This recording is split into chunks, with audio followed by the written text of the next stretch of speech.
This podcast is sponsored by Magic Rock Brewing.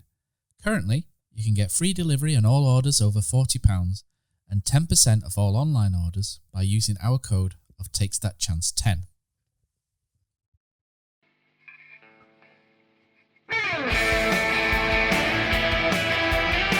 Excuse me, Molly. Hit from Kate Molly.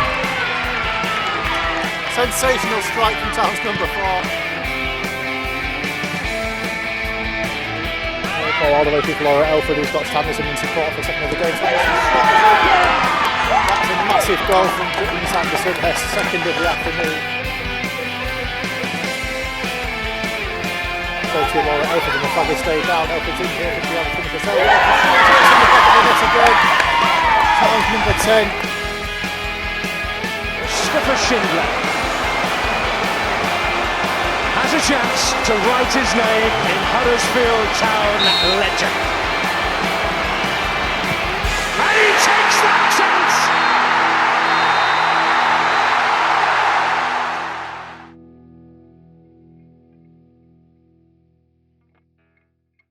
That would be great. Cool. Right.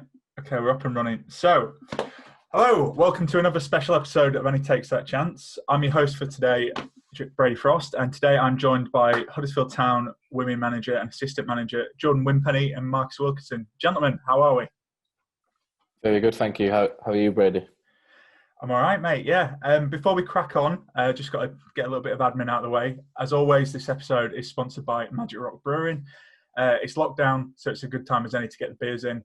And lucky for you, we have a special discount code. You can get 10% off any online order if you use the code TakesThatChance10 at the checkout. Right, okay, let's get on to the interview. So, gentlemen, I suppose the first question is, how are you both, and how's lockdown going for you? It's obviously the second time we're in this now, so we've had the experience of going through it once. So we're in the position again where we're having to, go through it all one more time. It's a frustrating period, but one that we can't ignore. We had the session with the players last week and told them that, this was the plan going forward. This is what we're going to have to do. We've done this before. We've got to stay together. And obviously for us individually as staff, that's the main priority for us, to stay together and just stay focused really and reflect on that time we've just had before this second lockdown. Yeah, all right for you, Marcus. I noticed that was very management speak there, Jordan. Yeah, it's similar to what Jordan said. Obviously, this is the second time we've gone through it now. When Jordan first got the job back in March, it was 2 days before the lockdown kicked in. So we had one meeting with the players, and then suddenly you're off for 2-3 months. So this one's slightly different. Obviously, we can't train, we can't do anything. We were lucky that in, I think, the start of June, we were back in small groups training. So I think we had quite a long pre-season. I think we had almost 8 weeks pre-season in small groups, and then got together as a full team, both first team and development squad. So we was all right with that, and we've had good momentum behind us. And unfortunately, COVID has struck again and stopped us in our tracks. Yeah, and we'll kind of come on to lockdown and all that stuff. But I just want to talk to you guys and get to know you a little bit more for our listeners as well. So start with you, Jordan. Like, how did you kind of get involved with Huddersfield Town Women, and how did you get into football really? So my background predominantly has been working within the men's game. So I've worked with some other clubs in the southern regions and relocated back sort of up to my roots, if you like, where I'm originally from, about a year and a half ago. And then I became involved in the club within the foundation. So I spent a little bit of time working in the community projects, familiarising myself with the club. It's a club that I have watched a lot as I've grown up, so I'm quite familiar with the surroundings. And came across an opportunity to work with the women through the previous manager that was here. I was able to get an opportunity, and I went down, spent some time around the team, and then eventually stepped into coaching them. And then, sort of went through the transition period from the previous manager leaving to them taking over. But as I've said, it's always been a men's background for me. I've worked a couple of clubs before, MK Dons, Stevenage, and you've worked from the younger ones all the way up through to the scholar level, and predominantly spent a lot of my time around that sort of environment, and then came across an opportunity to transition into women's football, especially with the rise that it's having and the direction that it's going in. I saw an opportunity, especially with, and Marcus will agree, with the quality of the group that we have in front of us, that they have massive potential. It just seemed like an opportunity that I wanted to try and get my teeth into a little bit. If you're going on previous experiences, women's football hasn't been a direction that I've necessarily always gone in, but I saw, a little opportunity for us as coaches, managers, staff and players to try and do something well. And I feel like the group's probably underperformed based on the calibre of player we have. So for us, it were an opportunity that we couldn't really turn down. No, I mean, great. I mean, you don't, again, I suppose maybe that's just for those who don't know, that's quite interesting that you were in the men's game, you moved to the women's game. You talk about the opportunity, but what kind of else appealed to you? Because I don't know if that's a traditional route that people take. No, it's, I mean, when you look at obviously the men's game, it is different, and the environments are different, the players are different, different individuals, different mentalities, different approaches from us as staff. And I just felt like not only to challenge myself, which I'm massive on doing anyway, I like to push myself in different directions, that ultimately to be able to go and work with this group of players, especially being from Huddersfield, was something that I wanted to take pride in and try and give them an opportunity to improve. They're an exciting group of players, and coming from the men's game to the women's game, I felt that it would not only challenge myself, but I could really get to understand what I was potentially capable of in a management role with a good group of players. No, great stuff. And Marcus, how did you kind of get involved with the team? Well, I've always been an analysis background, and then I've been at a few clubs previously, and I thought to myself, I want to dab my hand at coaching and see how I get on with that. So I knew of Ashley Vickers, the previous manager, and reached out to him on LinkedIn and got invited down, and then almost got thrown in the deep end because I was coaching with the development squad, and then the development squad manager left within the first 6 weeks of me being there, and then suddenly I'm in charge of a team on my own. So that was a challenge for me, especially with it being my first coaching role, but one that I felt I adapted to quite well and took in my stride. And obviously, we had a good season before lockdown with the development squad, and then obviously lockdown struck and the first team manager left, and obviously Jordan got the job, and Jordan promoted me to be assistant. So I'm thankful for Jordan for the opportunity, and we've had a really good start to the season. So I want to keep progressing myself as a coach as well as my analyst side of it as well. Nice. And how do you guys kind of get on as a management pair? What's, if you had to compare it to a duo, how would you describe it? I think if you've got what I'm really, really big on is the people that you surround yourself with. So I trust Marcus completely, trust his opinion, I trust his views on things. As he said, he's had a very strong analysis background. So, I've surrounded us as a club with, accept what you're good at, and then bring people around you that are better at other things that maybe you're not very good at. And then what it does is the relationship you have with each other, it creates that big picture.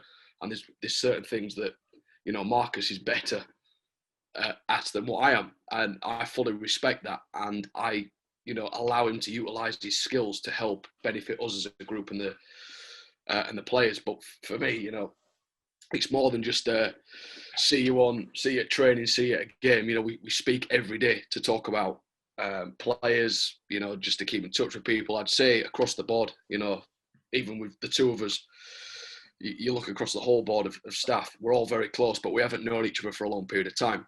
And I think that says a lot about the group, and that reflects onto the players. And then you look at their mentalities and how they approach each other, and it sort of creates that full environment, really. And Marcus will say, there were periods where we'd probably speak to each other more than the people that were actually at home. So, it's just one of those working relationships that's, working really well for us. So it doesn't sound like you're going to have a Clough and Taylor split anytime soon. So that's good to hear. So how would you kind of describe your management style, Jordan? Like, do you have any influences? I'm sure there's people in the game that you kind of take inspiration from, but just tell us a little bit about it.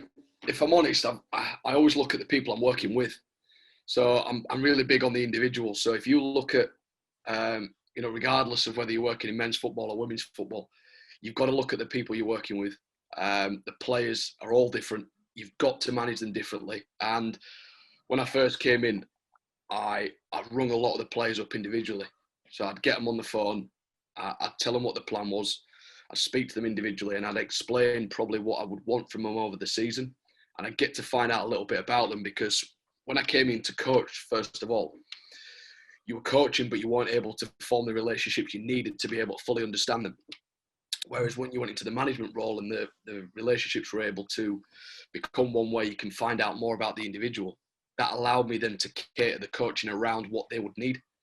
That would be based on individually. And then for me as a group, there's certain characteristics the group has to have in order to be successful or to be able to work effectively for each other. So when we had the first meeting before the first lockdown, we all sat in a room and, like any manager or coach would, you show them a presentation. A presentation only goes so far. And then what we were able to show them was the characteristics that we want to perceive from us as staff to the players. And they're able to go, right, these are the people that are going to be working with. This is what they're all about. And then I gave them a choice at the end of that presentation to either make a decision to move on or make a decision to stay. Because, as I've said, there's so many characteristics that you need to have in a group for it to be successful. And if those characteristics aren't there, it makes everything else very, very difficult. So we said that from the off. And then since then, we've just been focusing on a lot of the group dynamics and the individual. And if you listen to some of the players when they have given interviews or reports or reviews, there's certain words that they use between them across the board, which tells me that we're able to get our messages across to build that solid group as a collective. And do you find, obviously, we're seeing more and more with players, not just in the women's game, but the men's game as well. It is that personal touch. I mean, you talk about the group collective, but you also mentioned the individuals. Do you treat the individuals differently? Do you use different tactics to get the best out of your players? Yeah, I think you have to. You have to. If I'm honest, I think anybody that sits here and says in modern day coaching or modern day training that you use the same approach for every single player, for me, that's a very, very old school way of managing and coaching things. So the way that it would have been quite a dictatorship if it was like, so it'd be, I tell you what to do, you do it. If it don't happen, this is what happens. Then I've realised as time's gone on, that only gets you so far. And the relationship that then you have with the individual allows you to get much more out of them. Now, listen, you'll have off days. You'll have players that have had off days. They'll come in and their mood might be different or their approach to training might be different. You might have a little sort of disagreement with each other. But then you have to understand that in the long term, the relationship you've got with them doesn't mean that that's what they mean personally to you. It's just at that moment in time. So, there's loads of reports about how managers and people have had, arguments at the training ground, and the next day they tell everything's fine and it's a clean slate like nothing ever happened. And even managers in the men game still do that. And it's just about understanding the people you're working with. I know that I can deal with one player in one way and another player in another way. It's just how we've spent time to get to know them. And those players will know that as well. And I think that we've built a little bit of a mutual respect, because I'll always say to them, I'll be open and honest with you and I'll lay all the cards out on the table. I said, that's what I'll do. I'll never hide anything from you, because as a player, you don't deserve that and you shouldn't be told anything different. So that's what we do. And we build that relationship on being honest and mutual respect. Yeah. And Marcus, just touching on what Jordan said, how does your role kind of get involved with that? I know being assistant manager, you kind of like the bridge between sometimes. Like, I'm sure players might not always be happy with what the gaffer says, so you kind of like the other voice to help, bring them along. I wouldn't say I'm the bridge between, to be fair. Like Jordan said, I think everyone's got that mutual respect for each other. So Jordan's approachable with anything, and I know players always go and speak to him anyway, so I don't think we have that problem. But it's just like reiterating everything Jordan's just said there. So we try and be honest with them as much as possible. If they're not in the squad, why are they not in the squad? What they can work on. We all get the games filmed, which we're quite fortunate to do. So we've got access to the footage, so we can go back and look at things. And both myself and Jordan always watch them, so we see things ready for training. So if we want to work on a certain aspect of it with a certain player, we will do. So it's literally, like I said, it's just been open and honest with the players, and if they've not been good enough, telling them why they haven't been good enough and what they need to improve on.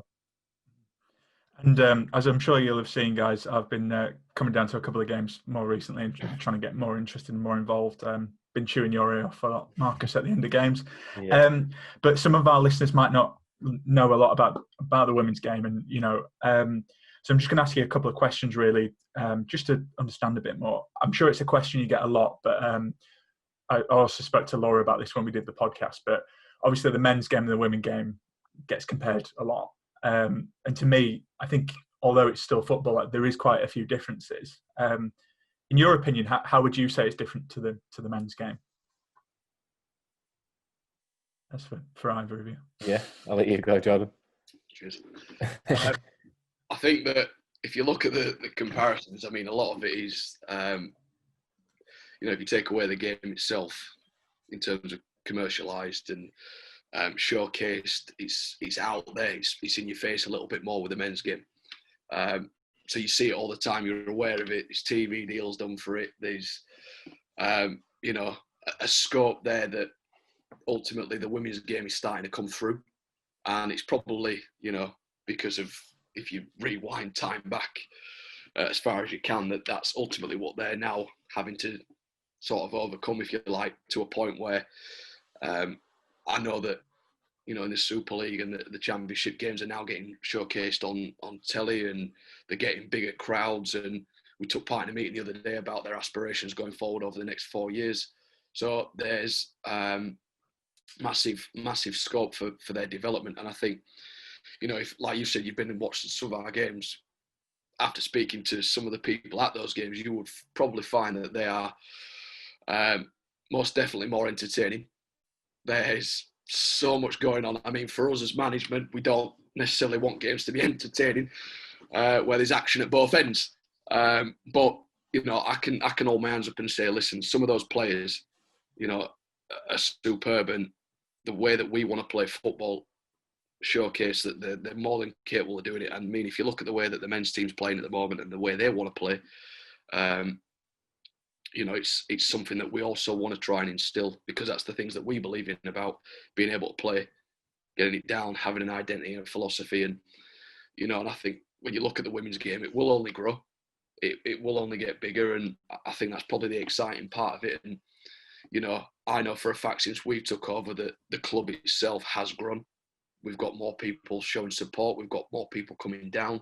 We've got more opportunities for people to be involved with the club. And it's something that we want to continue, and hopefully people want to come and be a part of.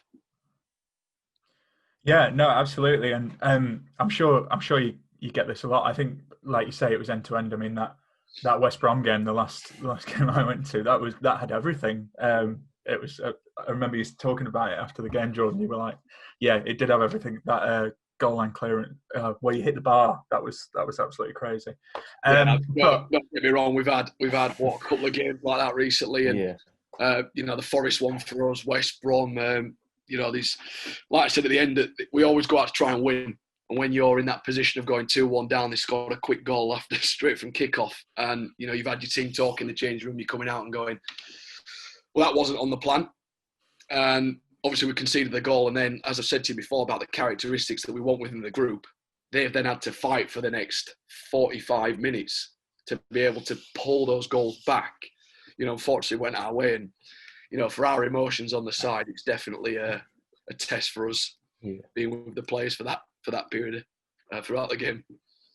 I think the biggest compliment was the West Brom team were not happy after you guys won. So I think that just shows how much you kind of bossed the second half after going behind.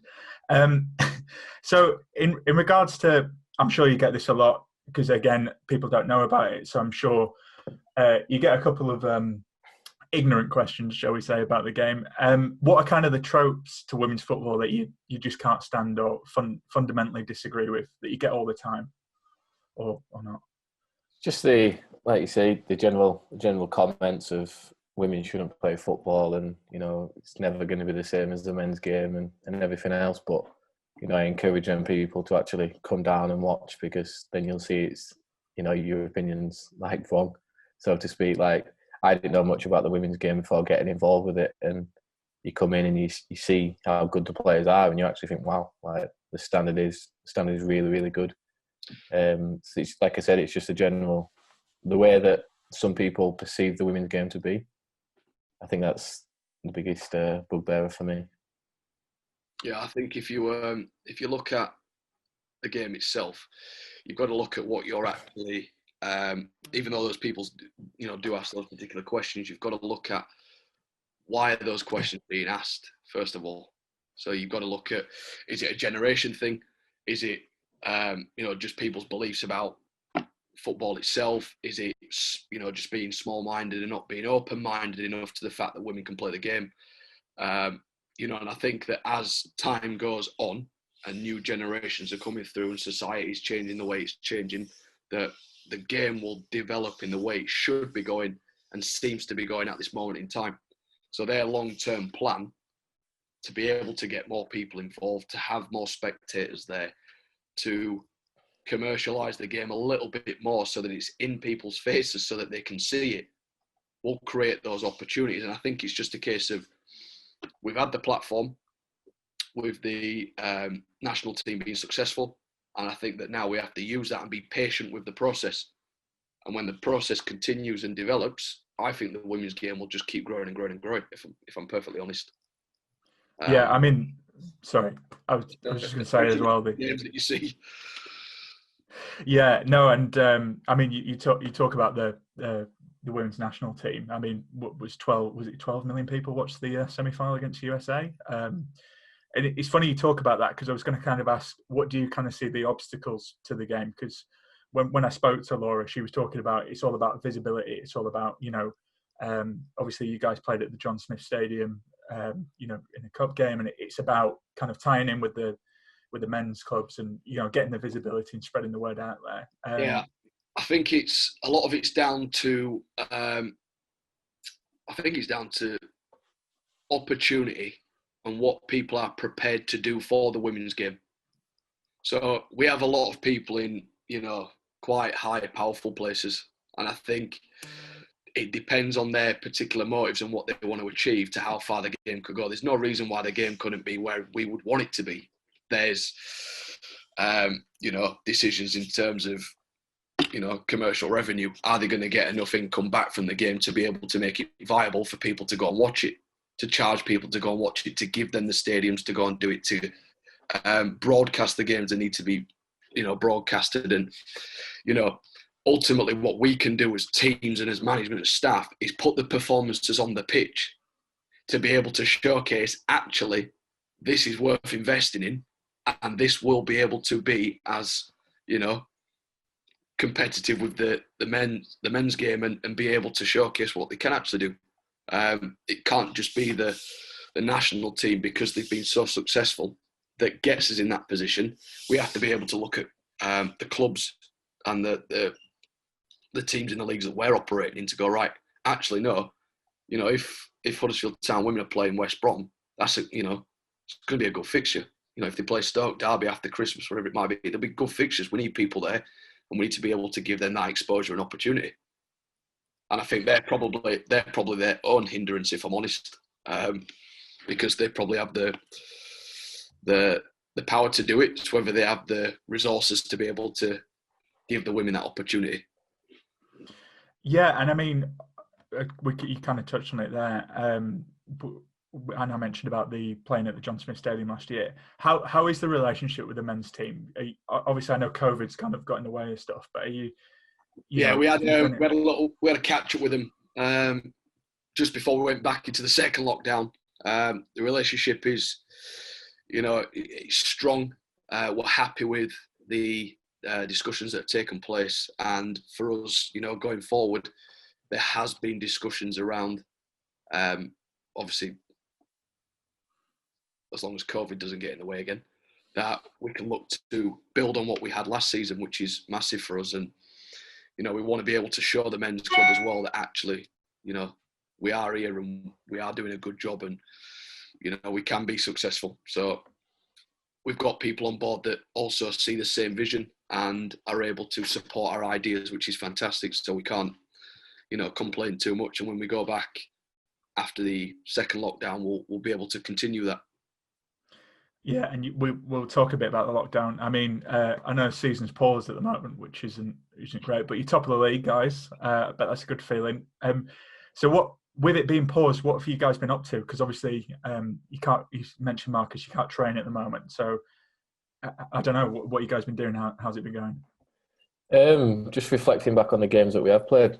You know, we've played 8 games. We've won 6, lost 1 and drawn 1. So overall, it has been a good start to the season. But we have been winning games where sometimes we've not played as well as we would have liked. So, you know, people see it as things are all rosy, but it's not always the case in football. So we've sat down, we've watched the games back, and we've both analysed on it and, you know, taken things from there. So we were just speaking before this podcast actually about like how things have been, what we think we can improve on, and what the next steps can be for us, because it's all right being at the top of the league, but the hardest thing in football is to stay there.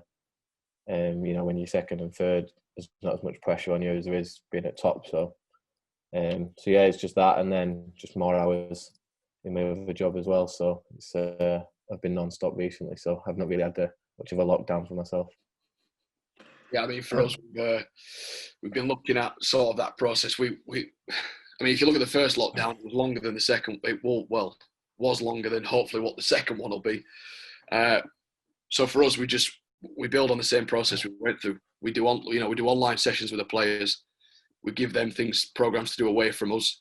We check in with them to make sure everything's okay. We've got nutritionists on board, so we can look after that side of things. We've got access to physios if anyone needs any particular programs to do at home. So we've got it all there for them. So we have access to that. And as Marcus says, we reflect. We look at what went well. How can we improve? And to be honest, even when we come away from games like West Brom or when we, you know, took the win at Forest, sometimes as much as the result feels good, we create that, you know, high standard that sometimes it doesn't always sit right with us. So as much as we'd have got the win, as Marcus said, it's one of the hardest things to stay at the top. And, you know, we're probably too harsh on ourselves sometimes, and we create those high standards because we can't settle for anything less, really. And, you know, we hope that the players can bounce off that. And I remember Laura mentioning about the Zoom sessions. How is that? Because obviously it's not ideal, but I'm sure everyone's committed. Was it a bit weird when you did that for the first time? You know, like, you know, 30, 40 of you on Zoom? Yeah, it's just one of them as well. Like you finish work and then you come home and, you know, there's the Zoom session which is hosted by Jordan. So we get sent a list through of workouts that we're going to do, and you know, everyone buys into it and everyone takes part. It was at one point 3 or 4 times a week throughout the first lockdown. So there was loads.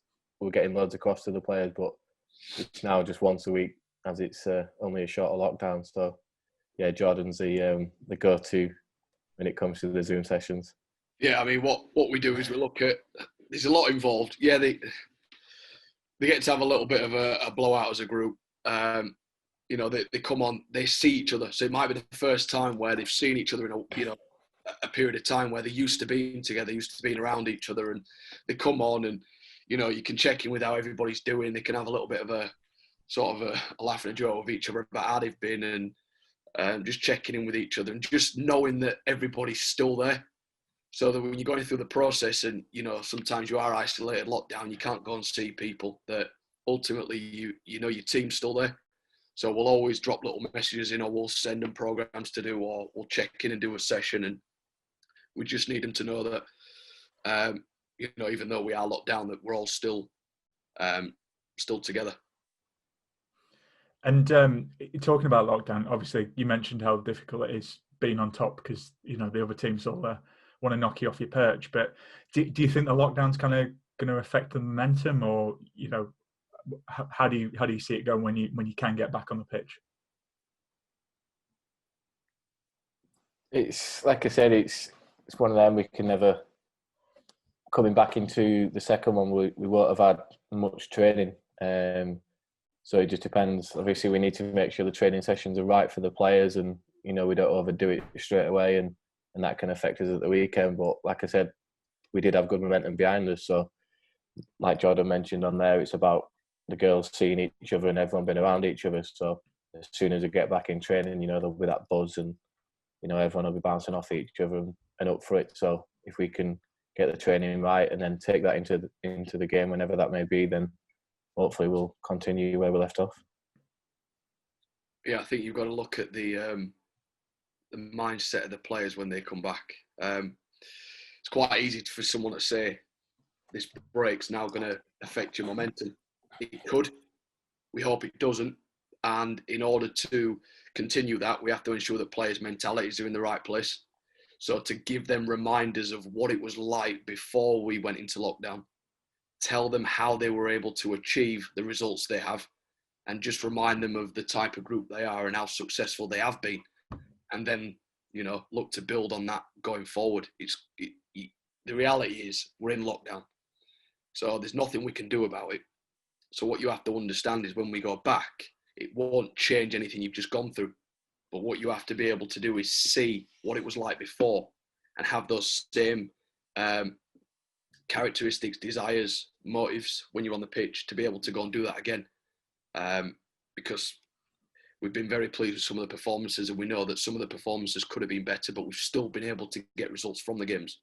And we need the players to have that main focus and mentality when they come back, rather than letting the lockdown affect them. That's why we keep talking to them constantly about, you've got to take care of yourself. Don't just rely on what we're telling you to get you through it. Stay to your own programs, look after your nutrition, plenty of sleep, keep your routines, and hopefully they'll be in a good place for when they come back. Yeah, well, I know I've mentioned it a couple of times, but I remember Laura saying the lockdown was actually good for you guys because she felt that she came back fitter and some of the teammates came back fitter because, like you say, it was regimented, it was the workouts, and came back, and I mean, you guys were on fire in pre-season, so yeah, I mean, like you say, you can see it as a positive and negative. But that's probably why I'm not a manager. So there you go. And just to give, while we're on the subject of that, Laura mentioned that you guys have made the club as professional as it can be at this level. How does that feel? Obviously, you guys know you're working hard and doing a good job, but it must feel nice for your players to acknowledge that there's been a real positive change. Yeah, 100%. It's always nice because obviously they're the ones at the forefront of the success when it comes to it. And, we looked at the club of how it was and the state it was in. And like Jordan said, it was about getting the right people in terms of media, nutrition, partners behind the scenes, so social media wise. And like you look at our social media now compared to what it's been, we're getting content out there, we're getting more interactions with people from the men's side of the game, and it's just about getting everyone together. So when the players start seeing that, then they buy into it even more, and that's when they then want to do well and they want to be a part of the club rather than going and playing elsewhere. And we want to create that environment where they do come in and they enjoy being at Huddersfield Town rather than coming in and not enjoying themselves. So we just want it to be as professional as possible. Like, we'll go out of our way to do anything for the players, and we just want a little bit back from them in terms of the attitude and the commitment to the club. And so far they've been great with that. Yeah, I think when we we took over, we sort of spent a bit of time going from top to bottom, really. So even through the junior sides to our development squad to our first team, and looked at the staffing structure and asked the question of, what is it we need? What can we do to make this club as professional as it can be? Because as I said to you before, these are characteristics that we have as individuals. These are things that we believe in. So when we set those standards and those level of professionalism, we spent a lot of time in that first lockdown planning, reviewing, creating those partnerships, finding the right people, making those, choices that we've made, probably with a little bit of risk involved as well, but believing in the ideas that we had set. Now, the first thing I do when I recruited, the new members of staff, I'd speak to each member of staff and I'd say, listen, what do you need to do your job effectively? You tell me what you need to do your job effectively and I'll make it happen for you. And then we've had great backing from the chairman and everybody else in the committee at the club. They fully support everything that we do, and they've given us 100% backing with our ideas, which is brilliant for us. And my argument to the players and to those members of staff were, we can do so much to be professional that doesn't cost money. So even if we're in an environment where, you look at the women's game, it might not have as much funding, it might not have as much money involved, that there's no reason why you can't set certain professional standards that are free to you and is free to any individual at the club. So we set a level of standards from top to bottom, which went through first team right down to the junior clubs, as in what we want our players to be like, what we want our staff to be like, and how we were going to conduct it, and then what we provided to them. So getting nutritionist programs out to the players, having physio programs out to the players, give them everything they can possibly have to be successful, and then the rest is over to obviously us and them to get the results on Sunday. And then there's, in my opinion, there's no excuses. Just touching on that as well, it's like when we did sit down, we looked at it and just thought, like, at the minute, what is Huddersfield Town? And we didn't really have an answer for it in terms of what we was as a club. So we were keen to create an identity for ourselves. And so when people look at us, they go, oh yeah, they're this, they're good at this, they're good at doing that. And almost like David Wagner did when he came in, just, what Huddersfield Town was about. That they were going to play certain style and high press and everything else. And that's what we wanted to do. We wanted to, like, let people almost know and look at us and go, yeah, that's Huddersfield Town. Like, we want to be like them, or we want to do things the way that they do things. Yeah, I mean, just looking from the outside, I mean, I look at the men's team, they've got a new coach who's come in and changed it. And same with you guys. I mean, am I talking to the Yorkshire Cobra around here? Or Yuri? No, we have very fixed ideas on how we want to do things. Best thing about what the discussions we have as staff, and especially me and Marcus, is we believe in the same things, and it makes the working relationship a lot easier. So, the type of football we want to play, the risk that we can take. I did tell the group when we first came in that be prepared to be flexible in terms of how you play. So you will not play the same thing all the time. You will change. You will play different formations depending on the other team and the situation. Sometimes we'll ask you to do X. Sometimes we'll ask you to do Y. There'll be parts of the games where we've got to roll the dice. Whatever number it lands on, that's the one we've got to go with next, because it isn't going that way. And, they've adapted to that really well. And like I said, the style of football we want to play, the players agree and they buy in. So for us, it's a good match. And luckily for us, those results have been coming our way at the moment. No, definitely. And I mean, like we've touched on it, and it's all moving in the right direction. What do you guys think you need to take it to the next level? I mean, obviously we've got the other teams like the Leeds and Bradford teams are a step below you. I know it can get a bit complicated, but obviously, the teams that are higher up, if you get promotion, more kind of funding comes their way. But what do you guys think you need to take it to the next level?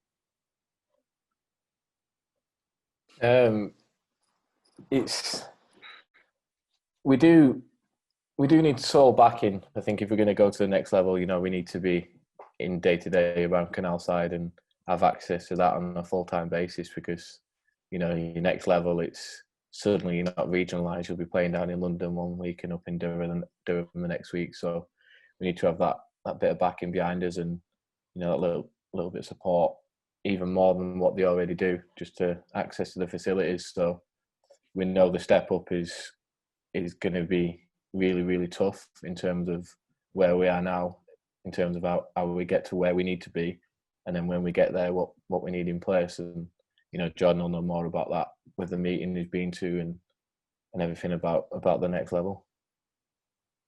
Yeah, it is a step that we'd have to review. We definitely need to change our approach slightly to how we've been doing things in terms of, like facilities, funding opportunities, the level of, staffing and players that we'd need at the next level. Do we need to review that process? But, as much as we've had the meeting and the discussions, we can't think too far ahead, because ultimately we're in a position where, we are at the top, but we know for a fact, Forest were there for quite some time, that it can just go like that.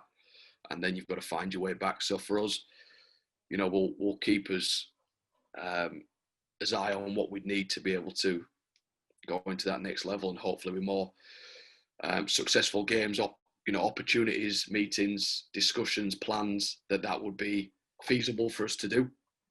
Because of our ambitions, we want to be able to get in that position. We want to be able to push the team that far, get the players to that level, and we'll do what we can to have those conversations to make it happen.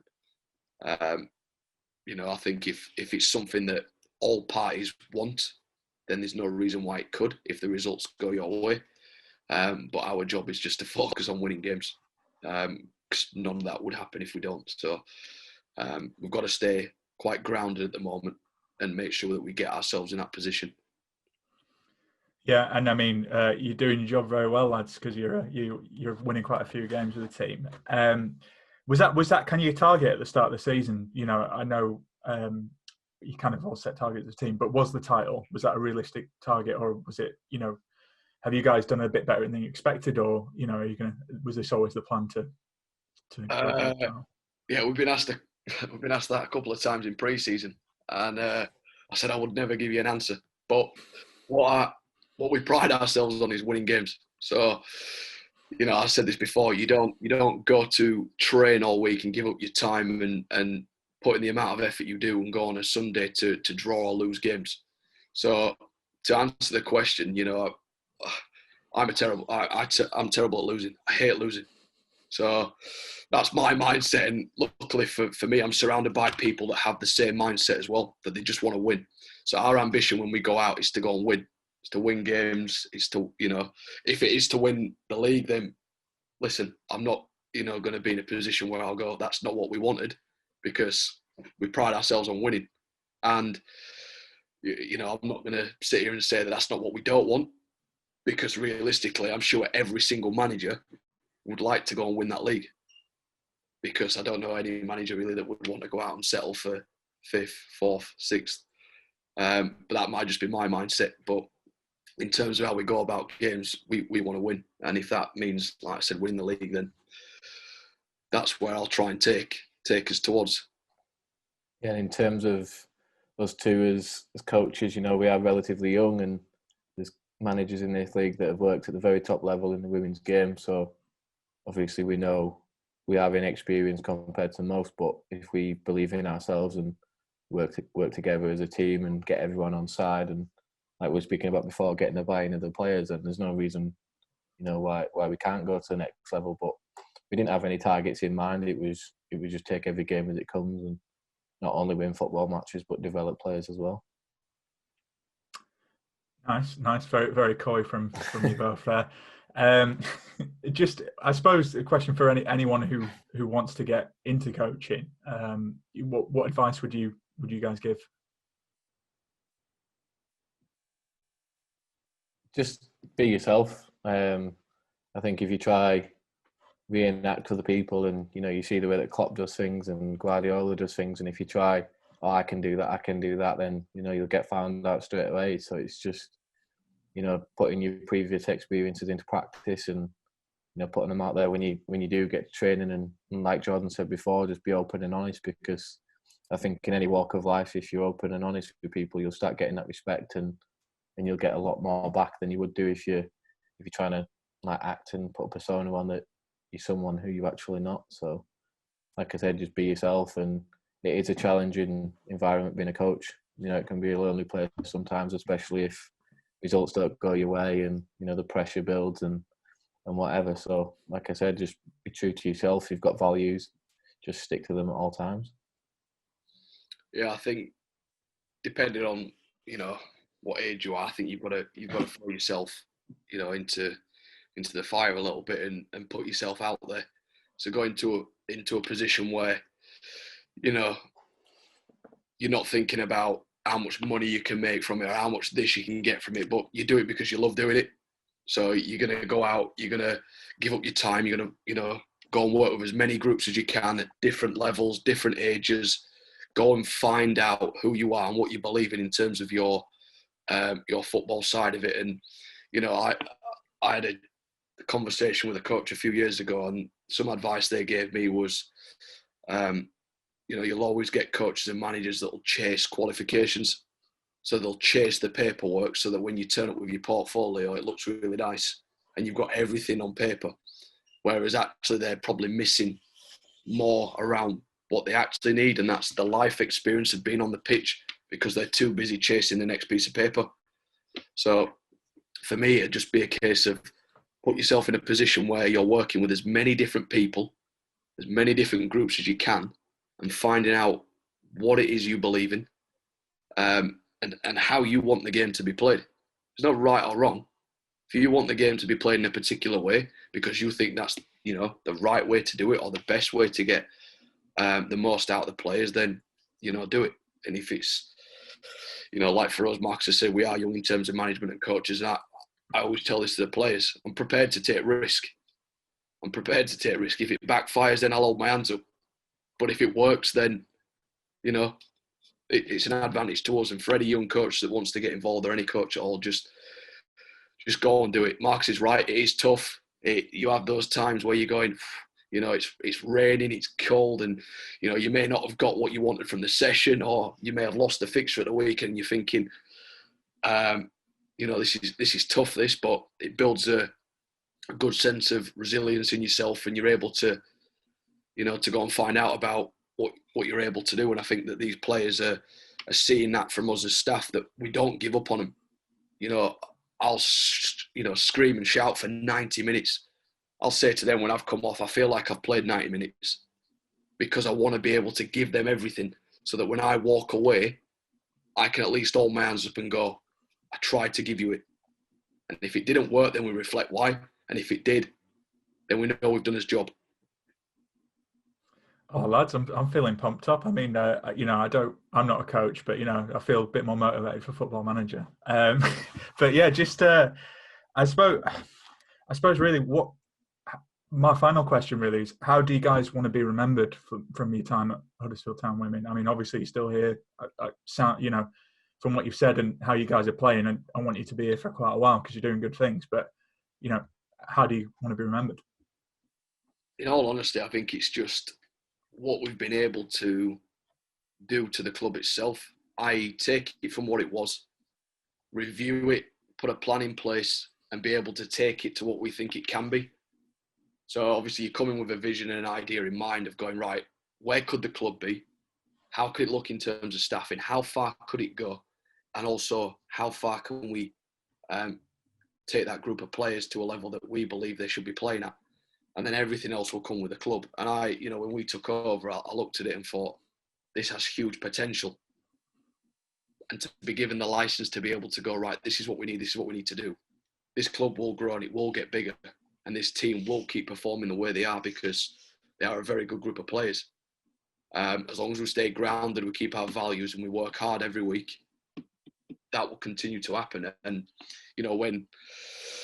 whenever that journey may change or end or whatever it might be, hopefully not soon for us, because we're quite enjoying the challenge of being able to turn the club around and turn it into something that we think it should be. Then that's what we want to be able to do, take them to that level that we believe they should be at. Yes, similar to like I said before, it's just the identity. So we've gone in there and we've changed how the club is, from, like Jordan said, from the very bottom down at the younger age groups all the way up to the top, from the chairman and the committee. So I think it's just looking back, and then it's obviously, if we do move on one day, we look back and go, yeah, look at what the club was compared to what it is now, and have that clear identity of Huddersfield Town Women as a football club. So just before I go, is there anything else you want to add, lads? Anything we didn't cover? I just want to take the opportunity to thank those that have been supporting us, really. So the fans that we have had down at the game and those that have been interacting with us since we've taken over. I know probably to a lot of these guys, you know, we're new faces, probably don't know too much about us, but, you know, in all honesty, we can fully appreciate the support that we've had, and, you know, hopefully that'll continue. We see more people at games and we're able to reach out to people. You know, we're quite open and honest people. We'll give people the time of day.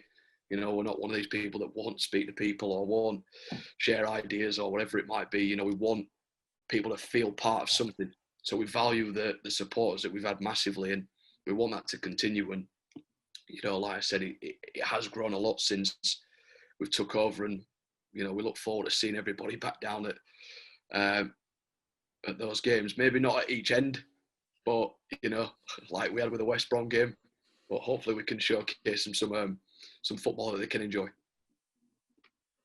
Yeah, just to anyone that's like, if you've watched the podcast and you've got an interest, you know, come on down. And if it's not for you, it's not for you. But, you know, we always want to put on entertainment, like Jordan said, hopefully not at both ends. But like I said, we just thank you for the support that we've had so far. And, you know, the attendances have been good when we've been allowed to have fans back in. So if you can't get in to watch the men's, then come down and support us, because you're always welcome down. Yeah, I'm going to disagree with you there, Marcus, because I don't know why it wouldn't be for you, especially some of the rubbish we've had to put up with the men's team the last couple of years. But yeah, gentlemen, thanks so much for coming on. Really appreciate you giving up your time to chat to us. No problem. Thank you for having us. Cool. Cheers. Thank you.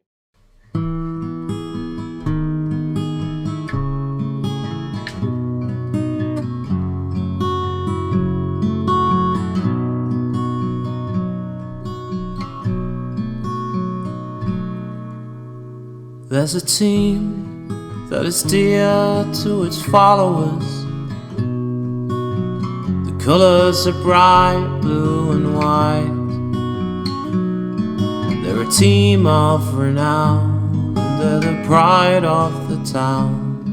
And the game of football is their delight. And all the while upon the field of play, thousands loudly cheer them on the way. Often you can hear them say, who can beat the town today? And then the bells will ring so merrily, and every goal shall be a memory. So town, play up and bring that cup back to Huddersfield. So town, play up and bring the cup back to Huddersfield.